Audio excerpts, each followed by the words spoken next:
Hello guys, welcome back to my YouTube channel Sita Vijay official में आप सभी लोगों का हार्दिक स्वागत है। तो कैसे हैं आप सभी? आई होप आप सभी बहुत अच्छे होंगे, मस्त होंगे और अपनी ज़िंदगी को बहुत ही पॉजिटिविटी के साथ एंजॉय कर रहे होंगे।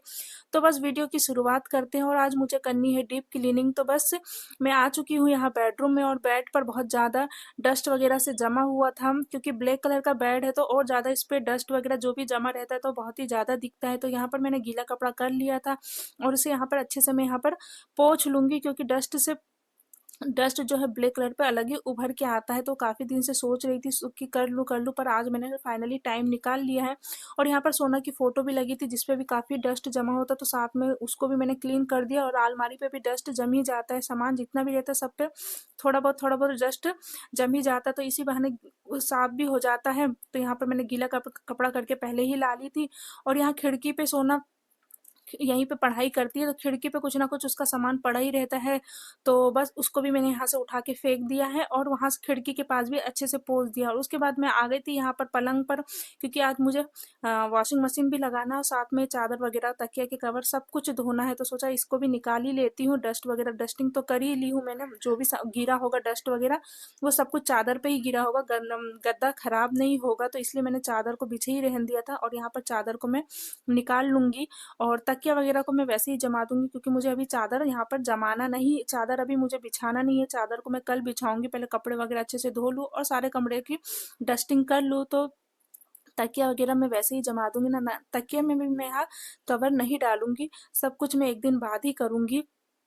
और सुबह के समय, मॉर्निंग के समय में बहुत ज़्यादा भागम दौड़ हो जाती है, तो पलंग पे सब कुछ ऐसे ही फैला था। मैंने गद्दे वगैरह कुछ भी नहीं उठाए थे, क्योंकि मुझे था कि मैं आज मैं डस्टिंग वगैरह सब कुछ करूँगी। तो पतिदेव को जाना था ऑफिस, तो मैंने उनके लिए नाश्ता बना दी थी और बच्चों को भी नाश्ता पानी करा दी थी। सब कुछ फ्री होने के बाद मैं आई थी अपनी डीप क्लीनिंग करने के लिए, क्योंकि अगर बच्चों वगैरह को नाश्ता पानी करा दो तो टेंशन फ्री होके आप अपने काम पूरे लगन के साथ कर सकते हो। नहीं तो बीच बीच में बच्चे आके मम्मा भूख लगी, ये चाहिए वो चाहिए, इसलिए मैं उनको पेट भर नाश्ता पानी करा दी हूँ, हस्बैंड जी को ऑफिस भिजवा दी हूँ। फिर उसके बाद मैं लगी थी अपने कामों में।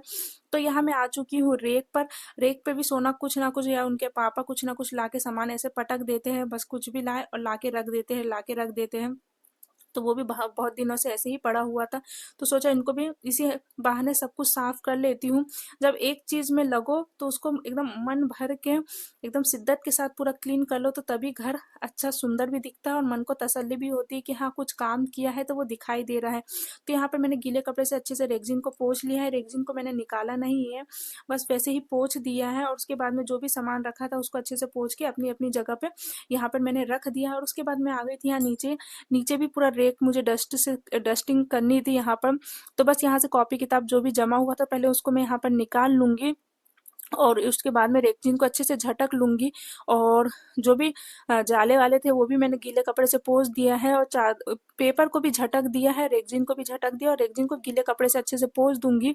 और उसके बाद में यहाँ पर मैं कॉपी किताब अपना अपना जमा दूंगी। सोना की अलग जमाऊंगी और अद्विक की अलग जमाऊंगी, क्योंकि ये दोनों ही पढ़ाई लिखाई करते हैं और दोनों का जब मन हुआ लाके किसी कुछ भी कहीं पे भी लाके पटक देते हैं, तो बस उनको अलग अलग छांट के रख दूंगी। कुछ डायरिया थी पति देव की मेरी, तो उनको भी अलग अलग करके मैं रख दूंगी, क्योंकि ढूंढने में आसानी होगी। कोई भी सामान कभी जब किसी चीज की जरूरत हो तब वो चीज बिल्कुल भी नहीं मिलती है, उसके लिए इंतजार ही करते रहो कहाँ रख दिए कहाँ रख दिए। तो बस हफ्ते में 2 हफ्ते या 3 हफ्ते में एक आध बार यहाँ से मैं पूरा क्लीन करती हूँ, कॉफी किताब अपनी अपनी जगह जमाती हूँ। कितना भी कर लो 2 दिन बाद फिर से वैसे ही फैल जाता है, पर ये रहता है कि डस्टिंग वगैरह से क्लीन हो जाता है, थोड़ा चमकता है। बाकी सामान तो इधर-उधर होते ही रहते हैं। उसके बाद मैं लग गई थी नीचे वाले रेक में, नीचे कॉस्मेटिक के डब्बे वगैरह, चूड़ी के डब्बे वगैरह सब कुछ रखे हैं, क्रीम पाउडर के डब्बे और बहुत सारी चीज़ें रखी थी, तो सोचा उनको भी निकाल के फटाफट क्लीन कर लेती। तो बस डब्बे वगैरह मैंने यहाँ से निकाल लिए थे, रेक्जिन को पोंछ दिया था और उसके बाद डब्बे को भी अच्छे से पोंछ के यहाँ पर मैं डब्बे को अपनी अपनी जगह फिर से जमा के रख दूंगी। चूड़ी वगैरह रखी थी और डब्बे में बहुत सारे सामान रखे थे, तो जगह की कमी है, तो कुछ ना कुछ इधर उधर कर कुरा के काम मेरे को ऐसे करने पड़ते हैं। पहले डब्बे वगैरह ऊपर रखे हुए थे, पर ऊपर उतना ऊपर चढ़ो फिर निकालो, तो मैंने यहाँ नीचे रख दिया है और नीचे रख के फिर अपना जो भी कॉस्मेटिक का सामान है यहीं पे बैठ के मैं निकालती हूँ और यहीं से मैं जो जो भी कुछ करना है बस इसी से मैं कर लेती हूँ। तो बस ये भी यहाँ से पोंछ के अपनी जगह जमा दिया है और उसके बाद मैं आ गई थी खिड़की के पास। खिड़की पे भी डस्टिंग वगैरह डस्ट अच्छा खासा जमा हो जाता है, तो बस इसको भी मैंने ज़्यादा तो नहीं किया, हल्का-हल्का पोंछ लिया है क्योंकि यहाँ गरम कपड़े वगैरह रखे हुए हैं तो ज़्यादा डस्ट फिर वो कपड़ों पे ही जाता तो वो अच्छा नहीं लगता, इसलिए मैंने हल्का-हल्का पोंछ लिया है। और यहाँ से मैं चादर वगैरह उठा के और मशीन पे रख दूँगी क्योंकि मुझे अभी मशीन भी लगानी है, साथ ही साथ सोच रही हूँ कि सारे काम कर ही लेती हूँ अगर लगी हूँ काम में तो। और उसके बाद मैं आ गई थी यहाँ पर। आईना वगैरह भी बहुत ज़्यादा गंदा हो गया था और जो तेल वगैरह, कंघी वगैरह और भी क्रीम पाउडर वगैरह रखे रहते, सब ऐसे ही फैले हुए थे, तो सोचा इसको भी पोंछ लेती हूँ तेल से। रेक्जिन वगैरह भी गंदी हो जाती है, क्रीम वगैरह लगाओ तो पूरे डब्बे ऐसे ही पड़े रहते हैं वहाँ पर। तो इनको भी रेक्जिन को निकाल लूँगी और गीले कपड़े से अच्छे से पहले पोंछ लूँगी, रेक्जिन को भी साफ करके फिर यहाँ पर मैं जैसा जमा था उसको अच्छे से और जमा के फिर यहाँ क्लीन कर लूँगी। क्योंकि सुबह के समय इतनी ज़्यादा भागम-दौड़ रहती है कि बता ही नहीं सकती हूँ। बच्चे को स्कूल जाना हो, पतिदेव को ड्यूटी जाना हो, तो कुछ ना कुछ जल्दी-जल्दी में वहाँ से सामान यहाँ ला के रख देते हैं, यहाँ से वहाँ रख देते हैं। और एक हाउसवाइफ़ है कि उनको दिन भर भी अगर काम करते रहे तो उनके लिए काम मतलब टाइम कम पड़ जाएगा पर उनके काम खत्म नहीं होते हैं। तो बस यही सब तो चलता ही रहता है, तो मैंने सोचा कि चलो आज कर ही लेती हूँ। तो ये तेल का डब्बा वगैरह था, इसको भी मैंने पोंछ ली हूँ। नारियल के तेल में पता नहीं क्यों इतना ज़्यादा डस्ट जम जाता है, तो यहाँ पर मैंने इनको सबको पोंछ लिया और पाउडर, सनस्क्रीन और मॉइस्चराइज़र सब कुछ को अपनी-अपनी जगह पर लगा दूँगी। सोना पोनीटेल वगैरह सब कुछ लगाती है, चोटी वगैरह करती है, फिर लाके वैसे स्कूल से आई और लाके वैसे ही फेंक देगी। बोरोप्लस कहीं इधर पड़ा है, तो चीज़ों को भी अच्छे से पोंछ के मैंने इन पे सब पे डस्ट जम जाता है, तो इनको भी पोंछ के अपनी-अपनी जगह पर इनको लगा दूँगी। पति देव के ड्यूटी के कपड़े वगैरह निकलते हैं ऑफिस के, तो बस उन्हीं को देख रही थी कि क्या कौन से कपड़े धोने के क्या है, तो सबको इकट्ठा निकाल देती हूँ। कितने कपड़े हो रहे तो मशीन में इकट्ठे में डाल दूंगी। तो बस यहाँ सब कपड़े छांट रही थी मैं कि कौन से कपड़े धोने के हैं, कौन से कपड़े धोने के नहीं है। जो धोने के उनको निकाल लूंगी और जो नहीं धोने के उनको एक साइड में टांग दूंगी। बाकी धोने के तो यहाँ के सारे ही कपड़े थे, पर कुछ मैंने बोली अभी धो देती हूँ, कुछ थोड़े दिन मतलब 1-2 दिन मशीन लगी रहेगी तो फिर उसमें धो लूंगी, क्योंकि हस्बैंड जी के कपड़े थोड़े ज़्यादा गंदे हो जाते हैं क्योंकि वो लंबे सफ़र में जाते हैं और डस्ट वगैरह इतना ज़्यादा उड़ता है। उधर पुल वगैरह भी बन रहा है जिसके कारण बहुत ज़्यादा डस्ट उड़ता है। और यहाँ पर मैं कपड़े चेक करते-करते मुझे मिल गए थे सिक्के, तो बस उसी को देखकर मैं यहाँ पर बहुत ज़्यादा खुश हो गई थी। खुश होकर मैंने सिक्के अपने जेब में डाल लिए और उसके बाद मैं आ गई थी यहाँ पर सामान यहाँ से निकालने के लिए। यहाँ मशीन के ऊपर ही डस्ट क्या बोलते हैं, इंडक्शन लगा हुआ रहता है, तो बस इंडक्शन को मैंने हटाया और यहाँ मशीन में पानी डाल दिया है। क्योंकि पाइप यहाँ पर लगा हुआ नहीं है तो यहाँ पर हाथ ही से मुझे मशीन में पानी डालना पड़ता है, क्योंकि जगह की एक तो कमी है और बाहर मशीन रख नहीं सकते, नहीं तो बरसात में धूप में इतनी तेज धूप पड़ रही है, बरसात में गीला होकर मशीन हमारी खराब हो जाएगी, इसलिए तो मशीन को मैंने अंदर ही रखा है। तो बस मैंने मशीन में पानी डाल दिया है और उसके बाद मैं यहाँ सर्फ डाल के मशीन को मैं यहाँ पर चालू कर दूंगी और सर्फ जब तक घुलेगा। तो यहाँ मेरी मशीन लग गई है और मशीन को मैंने स्टार्ट भी कर दिया, तो बस सर्फ डाल दिया है, सर्फ अच्छे से घुल जाए इसमें, तो बस फटाफट मैं यहाँ पर कपड़े डाल दूंगी। कपड़े जिस दिन मशीन लगाओ तो कपड़े तो मेरे तो इतने ज़्यादा निकलते, पता नहीं इतने कितने कपड़े हो जाते हैं कि 2 से 3 दिन तो मैं रेगुलर मशीन में कपड़े धोती ही रहती हूँ। बाकी समय तो मैं हाथ से धोती हूँ, डेली उसके कपड़े मैं हाथ ही से धोती हूँ, मशीन उसके लिए नहीं लगाती हूँ। पर जब चादर वगैरह निकलते हैं और ज़्यादा कपड़े हो जाते हैं तो बस मशीन लगा देती हूँ। तो मशीन लग गई थी, उसमें मैंने कपड़े डाल दिए तो मशीन अपना काम कर रही थी। तो मेरी यहाँ हो गई थी बेडरूम की डस्टिंग, तो बेडरूम से मैंने झाड़ू निकाल के झाड़ू लगा दी है और एक साइड कचरा कर दिया। और उसके बाद मैं आ गई थी ड्राइंग रूम में, तो यहाँ पर तो उससे भी ज़्यादा फैला रहता है, क्योंकि अद्विक यहाँ दिन भर कुछ ना कुछ उतरना चढ़ना, कुछ ना कुछ उसका फैला रहता है। दूध का बिल आया है या पानी का बिल है, सब कुछ ऐसे ही पड़ा रहता है। सामान भी ऐसे ही रखते ही जाते हैं, जिसका मन आया जहाँ मन आया वहां रख देता, धीरे धीरे करके इतना ज्यादा हो जाता है। तो बस उनको भी सोचा कि अच्छे से पूरा निकाल के, टेप वगैरह चिपका हुआ था सब टेप वगैरह को निकाल लेती हूँ और उसके बाद अच्छे से पोंछ लूंगी। तो यहाँ पर दीवारों को भी मैंने हल्के गीले कपड़े से पोंछ लिया है और उसके बाद में रेगजिन वगैरह को भी यहाँ पर मैं अच्छे से पोंछ लूंगी और उसके बाद में फोटो वगैरह को मैं यहाँ पर अच्छे से पोंछने के बाद में लगा लूंगी। ये है मेरे सास ससुर की फोटो, तो मैं आप लोगों को दिखा रही थी कि मेरे ये सास ससुर हैं जो कि अब इस दुनिया में नहीं है। इनकी कमी बहुत ज़्यादा खलती है, काश ये रहते तो आज मेरे बच्चे दादा दादी के आगे पीछे घूमते, उनको भी बहुत ज़्यादा खुशी होती, यहाँ ले जाते वहाँ ले जाते और हम लोग को भी खुशी होती कि यार मेरी बहू है, यहाँ जाना है वहाँ जाना है। तो मेरे सास ससुर की मुझे बहुत ज़्यादा कमी खलती है ज़िंदगी में, ऐसा दिन भगवान किसी को भी ना दिखाए। तो बस करते हैं वीडियो। तो बस यहाँ मैं धीरे-धीरे सारे जो भी है सामान को पोंछ लूँगी और यहाँ पर मैं देख रही थी काहे का बिल है, कैसा बिल है, कुछ यूज़फुल तो नहीं है, तो बस यहाँ यही सब कुछ मैं कर रही थी। घर पर जितना ज़्यादा सामान रहता है तो उस पे डस्ट भी उतना ज़्यादा जमता है और फैलना भी उतना ज़्यादा ही रहता है। तो बस अब सामने का कमरा है तो थोड़ा रेक वगैरह को अच्छे से जमा के भी रखना अच्छा लगता है, क्योंकि गेस्ट वगैरह मेहमान वगैरह आते हैं तो खाली भी अच्छा नहीं लगता है और दिखने में भी अच्छा नहीं दिखता है। तो थोड़ा बहुत रेक पे सामान वगैरह और शो पीस वगैरह रहते हैं तो काफ़ी अच्छा लगता है।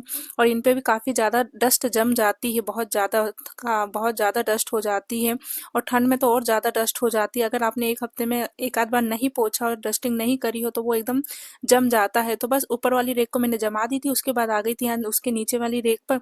तो यहाँ पर भी काफ़ी ज़्यादा डस्ट हो गया था तो उनको भी अच्छे से पोंछ दिया, रेगजीन वगैरह को अच्छे से क्लीन कर दिया है और सबको अपनी अपनी जगह लगा दिया। और ये सबसे छोटी वाली नीचे वाली रेक है जिसपे कि अद्विक के सामान रहते हैं और उसका तो सबसे ज़्यादा फैलाव रहता है। पेपर फाड़-फाड़ के एरोप्लेन बनाना है, नाव बनाना है और दिन भर बस उसी को पेपर को फाड़-फाड़ के ये सब बना के कहीं यहाँ उड़ाता है, कहीं वहाँ उड़ाता है। अभी मैं सोफ़े-वोफ़े के पीछे सब कुछ निकालूँगी तो इतने सारे पड़े हुए थे उसके एरोप्लेन कि मैं आपको बता नहीं सकती हूँ। उसके बाद में रेक की डस्टिंग करने के बाद में फिर यहाँ फ़ोटो वगैरह लगी थी तो उनको भी पोंछ दिया। इसमें भी पूरा बहुत ज़्यादा डस्ट हो गया था तो इनको भी अच्छे से क्लीन कर लिया। और ये है खिड़की पे भी काफ़ी ज़्यादा सामान जमा हो जाता है और देखो इस पे भी कितना ज़्यादा डस्ट दिख रहा है। तो इनको भी 2-3 दिन में साफ करना ही पड़ता है। तो बस यहाँ से भी मैंने रेगज़ीन निकाल लिया है और यहाँ से भी अच्छे से मैंने डस्टिंग कर ली है, अच्छे से क्लीन कर लिया है गीले कपड़े से। और उसके बाद में रेगज़ीन को भी अच्छे से यहाँ पोंछ लूँगी, क्योंकि रेगज़ीन वगैरह पे भी अच्छा खासा डस्ट जमा हो जाता है और दिखने में भी गंदा दिखता है और बच्चों के साथ में तो बहुत ज़्यादा दिक्कत होने लग जाती है। देख रहे होंगे आप लोग, देखो ये फ्लावर में भी इतना ज़्यादा डस्ट जमा हुआ है और एकदम इस पे भी फ्लावर पॉट पे भी इतना ज़्यादा डस्ट जमा हुआ था कि मैं आप लोगों को बता नहीं सकती। तो बस इसको भी मैं अच्छे से पोंछ लूँगी और इनको भी अपनी जगह लगा दूँगी। और बाँस का पौधा है और मनी प्लांट का पौधा था तो बस इनको भी मैंने काँच के ग्लास को अच्छे से धो लिया है, उनकी पत्तियाँ वगैरह को भी धो लिया है और उनमें पानी भर के मैं अच्छे से इनको रख दूँगी। और बाँस का पौधा भी कुछ-कुछ उसमें पीली पत्तियाँ हो गई तो उसको मैं अच्छे से क्लीन कर लूँगी और उसका भी पानी मैं फेंक दूँगी यहाँ पर और उसको भी अच्छे से क्लीन कर लूँगी, क्योंकि धीरे-धीरे ये भी ग्लास जो होते हैं डस्ट के कारण उनमें भी चमक थोड़ी फीकी पड़ने लग जाती है। उसको धो लो, अच्छे से क्लीन कर लो तो काफ़ी अच्छा चमकने लग जाता है और क्लीन भी दिखता है। तो यहाँ बाँस के पौधों को भी मैं धो लूँगी, उसमें जो भी पीले पत्ते होंगे उसको मैं छाँट के हटा दूँगी और बस अच्छे से धोने के बाद में दोनों को अपनी जगह पे लगा दूँगी। तो आप लोग देख रहे हो कितना प्यारा दिख रहा है, एकदम ग्रीन-ग्रीन और कितना सुंदर दिख रहा है। एकदम चमक अलग ही आ गई है इसमें और डस्ट वगैरह एकदम डस्टिंग कर लो तो घर भी एकदम चमक जाता है। तो बस उसके बाद मैं यहाँ आ गई थी मैं झाड़ू लगाने के लिए। अब डस्टिंग वगैरह हो चुकी है मेरी, तो मैंने आज 2 कमरे क्लीन कर लिए हैं और वीडियो बहुत ज़्यादा लंबा हो जाता है इसलिए मैंने इसको आधे आधा बनाया है। तो इसको मैं पार्ट में डालूंगी, पार्ट 1 और पार्ट 2 में डालूंगी यहाँ पर। तो बस यहाँ पर मैं अब झाड़ू लगाना स्टार्ट कर दूंगी और टाइम भी काफ़ी ज़्यादा हो गया था मेरा, क्योंकि डस्टिंग करने में बहुत ज़्यादा टाइम निकल जाता है। सोफ़े वगैरह खींचना है, फिर निकाल के फिर उसे साफ़ करो। एक तो जगह इतनी छोटी है कि सोफ़े और दीवान से ही एकदम पूरा सोफ़ा फिक्स हो चुका है, मतलब 1 इंच की भी जगह नहीं छूटी है कि आप लोग एक्स्ट्रा अगर थोड़ा सा इधर से इधर सोफ़ा करना हो या कुछ अलग उसके मतलब अलग तरीके से उसको रखना, तो आप ऐसा कुछ भी नहीं कर सकते हो।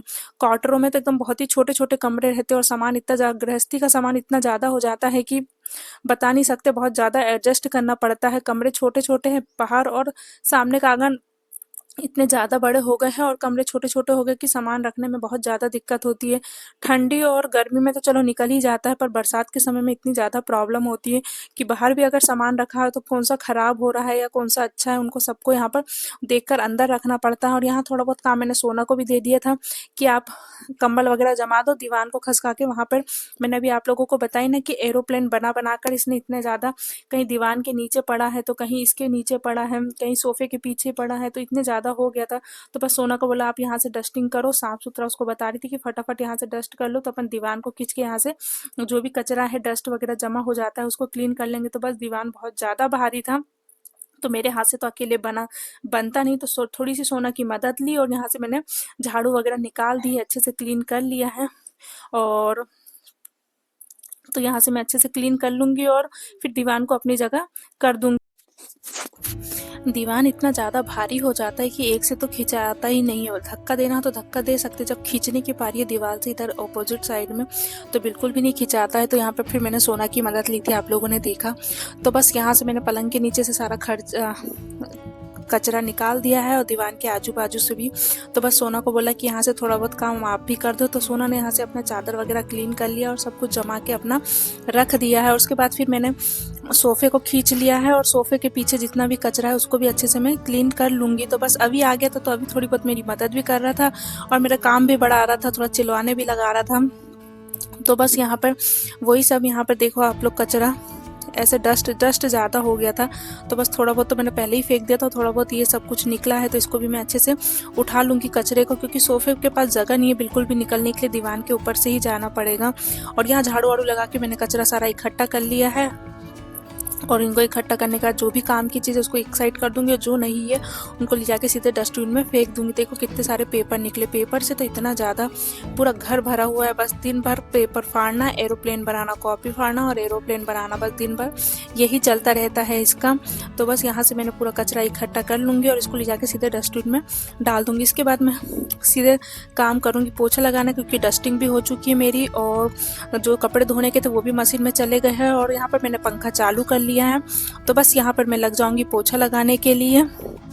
तो यहाँ मैं पहले बेडरूम से ही मैंने स्टार्ट किया। मैं ज़्यादातर पोछा बेडरूम से ही लगाती हूँ, पूजा वाले कमरे से मेरा पोछा स्टार्ट होता है। और उसके बाद फिर मैंने किचन से लगाती हूँ और किचन के बाद मैं आ गई थी ड्राइंग रूम में और यहाँ ड्राइंग रूम का पोछा लगा लूँगी। सोफ़ा वगैरह खींच के यहाँ से पूरा अच्छे से क्लीन कर लूँगी, क्योंकि मैंने झाड़ू पहले ही सोफ़ा ऊपर खींच के लगाया था। तो पोछा भी पूरा सोफ़ा ऊपर खींच के और अच्छे से पूरा क्लीन कर लूँगी, क्योंकि त्यौहार के दिन रहे या फेस्टिव जो भी रहता है उस दिन बहुत मुश्किल हो जाता है कि इतना क्लीन से आप काम कर सको, क्योंकि उस दिन व्रत भी रहता है और साथ ही साथ में पूजा भी करना, पूजा में भी टाइम लगता है और तैयारी वगैरह करने में भी काफ़ी टाइम हो जाता है। तो एक दिन पहले ये सब कुछ कर लो तो थोड़ा रिलैक्स भी मिलता है और काम भी आसान हो जाता है। तो बस यहाँ पर मेरा पोछा वगैरह मैं लगा के कंप्लीट कर लूँगी और वीडियो यहीं पर ख़त्म करूँगी। अगर आपको मेरा वीडियो अच्छा लगा है तो प्लीज़ लाइक कीजिएगा, शेयर कीजिएगा और चैनल को सब्सक्राइब कीजिएगा और ढेर सारा प्यार दीजिए इस वीडियो को। तो आप लोगों को कैसा लगा वीडियो ज़रूर कमेंट करके बताइएगा। मिलते हैं नेक्स्ट ब्लॉग में, तब तक